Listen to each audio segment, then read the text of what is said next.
Ay, 10. Dali. Ilagay mo lang. Tika. Hello po sa inyo lahat. Response ko lang sa mga about sa iba man yung pinag-usapan doon sa video na ko. So sa mga nagtatanong doon na nag-response lang naman ako sa mga nagtatanong, at hindi po ako galit at hindi po magbuot-buot o istorya tungkol sa yung asawa ko is hindi na malakas. Pero yung mga comment doon ako talaga na naaliw na hindi naman ako nag-response lang ako, hindi po ako well, alam nyo naman tayo, mag-response tayo, may video pa tayo, may magawa pa tayo ditong content, diba? O diba? So tungkol sa mga pusot-pusot, supot pala, hindi pusot-pusot. Supot. Ito sa mga sa comment, sabi pa, hindi daw supot, supot. Kung sa Bisaya, walay tuli daw yung mga lalaki. Ano daw nakabalo mo nga mga American, walay tuli. Parang may mga na ito ba? Wala daw tuli yung mga American or something. Basta yun yung comment. Ilagay ko yung comment dito. Walay tuli. Unya,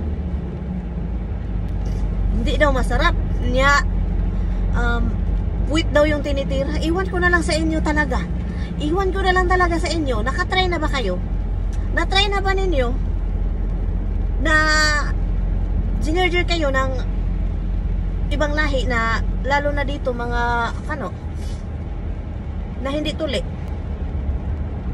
So sige, sagutin niyo ako, bakit umabot yung comment sa mga walay tuli?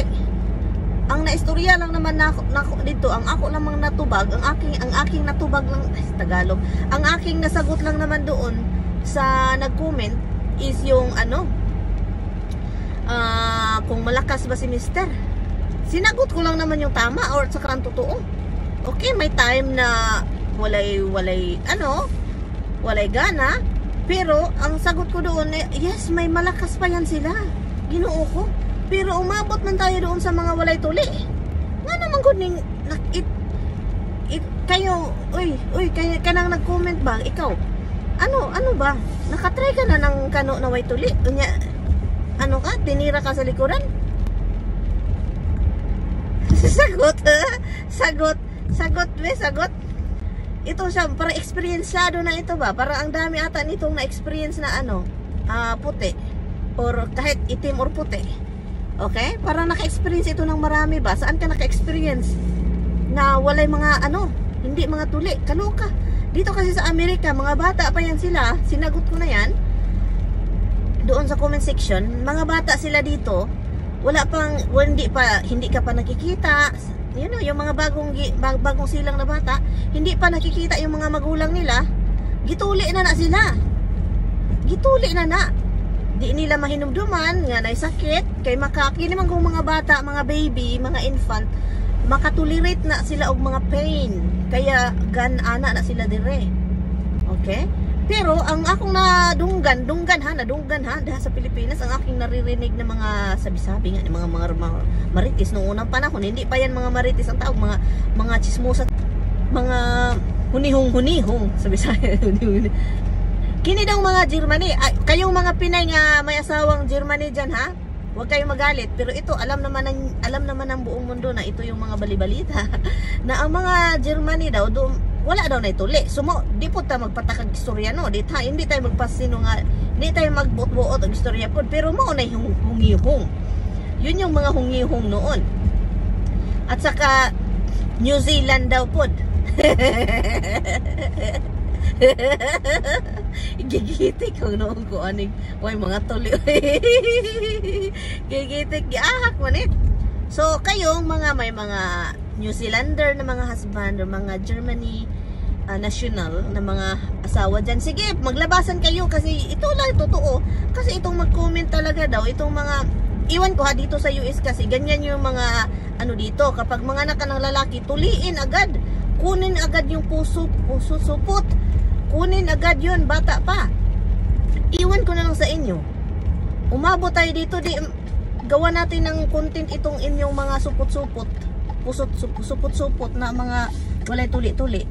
So, anuhin natin yan, gawa natin ng content. Kasi, mag-response lang din ako sa mga comment doon. So, respondan ko na lang din kayo. Okay? So, yun. So, sagutin mo ako mga ating, na-try na ba kayong na lalaki na mga ibang lahi, na American yun ha, na walay supot, at saka, gilubot. Okay?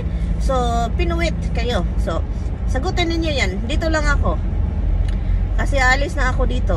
Nagulan pa ng ice konti. So, yun. Bye na. Ay, ang daming house for sale dito. May swimming pool daw. Ay, ulan yun ba? Ulan. Ay, akong iwanan akong bana. Kaya sabi pa niya, kung aalis daw ako, sabi pa, kung aalis ka, bili ka ng pantalon mo. Kasi yung pantalon mo is hindi na masara. Sabi ko, this is what happened with the couple. If the couple is happy, you know, we all gain weight. Sabi pa niya, this is not good. I said, so I guess we have to keep fighting, ha? Para mag-lose weight. Kasi sabi ko, if we are happy, we gain weight. Si Brenda, if you are not happy couple, you lost weight, Brenda. Yun yung mga sabi. Ay, nako, talagang buhay na ito. But anyway, so yun siya. So, sabi pa niya, bili daw ako ng pantalon. Let's see, kasi sabi ko, hindi na ako bibili ng pantalon. Ay, bili na lang ako ng lechon this coming birthday. Kasi mag-birthday na ako very soon. Ang plano ko mag-lechon. Ay, kasi matagal na akong gustong kumain ng lechon na talagang legit. Yung talagang legit na yung lasang lechon. Okay? So, this coming birthday ko na, oh my God. Hindi gud ako makapaniwala na ano na ako, guys. Mag-39, guys. Ay, ang tanda-tanda ko na talaga. Ang tanda ko na, grabe. So, yun yung kadramahan natin sa buhay, no? Kasi kapag matanda na tayo, ang dami nang nangyayari sa ating mga katawan. And, yun. Gusto kong kumain ng lechon talaga. Bahala na sa Batman. Mag-enjoy tayo guys sa buhay, no? Mag-enjoy. Mag-enjoy tayo. Kung sabi pa ng iba, magdahan-dahan ka kasi yung ano mo, yung mukha mo tumaba. Sus, alangan man. Ang naong man dyan na ako, yun mo unay mo dali no madako, no? So, sabi pa ng asawa ko,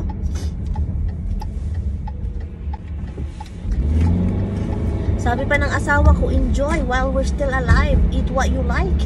O, diba? So, kaya yun si Tammy. Grocery what you like and then I eat all I want. Anytime I want. So, yun. Anyway, dito lang tayo guys. Salamat guys. So, reply kayo sa mga nagsasabi diyang supot-supot na yan. At saka, replyan mo ako ate ha.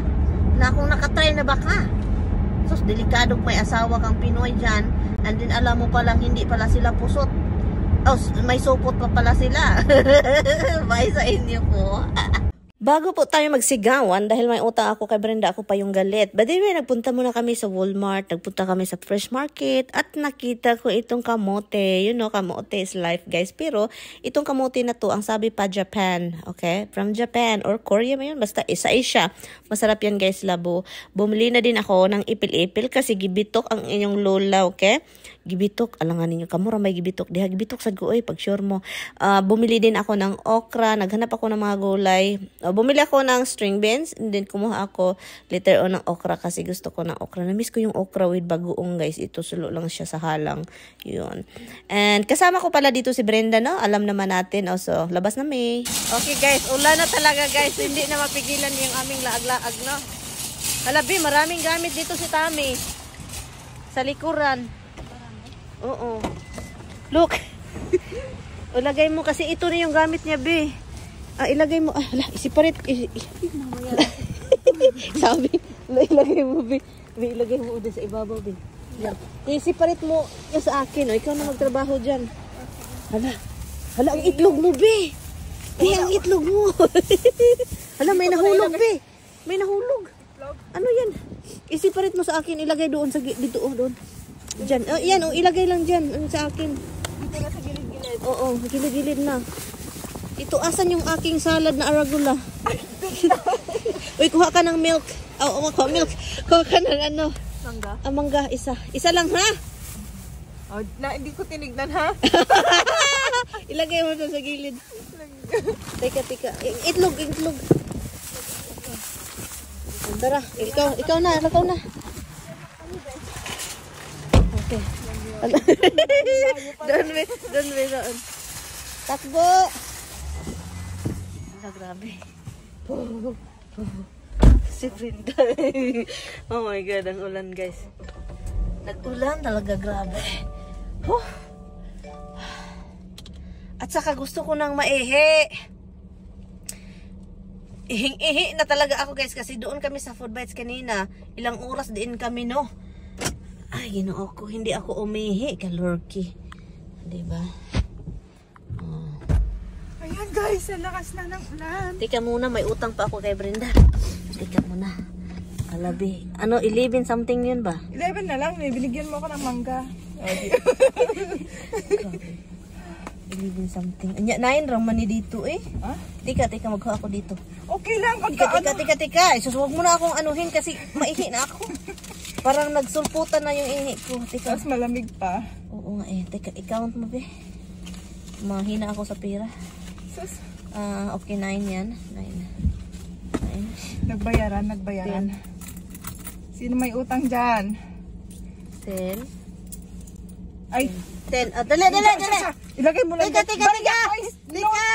Hoy! Tingnan niyo, bibigyan ako ng coins. Ay, magamit mo ito eh. Pag magbili-bili ka, 11. Okay, 11. Ang dami namin coins. Ano, ang sa akin. Nakita mo yung video ko? Itapon ko sa bahay ninyo. Anda. Sabi nagpapa. Sige na. Ano na nata? Punta na tayo sa bahay ninyo? Okay guys, bago pala kami ko nag-grocery, no? Nagpunta muna kami sa Food Bites, kumain. So yun, ulo ng salmon lang yung afford natin. At saka yung ampalaya kasi wala talaga ampalaya guys. Mahirap guys maghanap ng ampalaya at saka magpatubo. Winter din kasi din. Ang sarap ng rice ng Food Bites. So doon kami ni Brenda nagtambay. Ilang oras din kami. Pero bago kami nagtambay, chika-chika, kumain muna kami, no? Kasi ang sarap talaga ng pagkain doon. At saka yung rice, the best.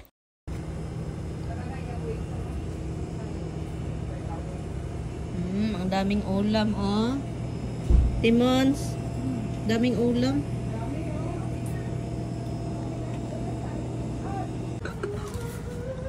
Kinuha natin yung ang mata niya. Nakain ko na. Huli ba? Ang taba-taba. Alam, may urbi sa ilalim din. Dito, dyan. Oh, kunin mo yan. Masarap yan. Yan. O, diba? Andito pa, dito.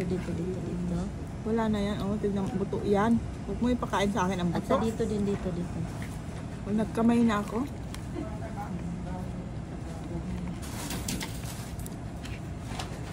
Ano yung gloves? Ay, sus, maghinaw ka, oy.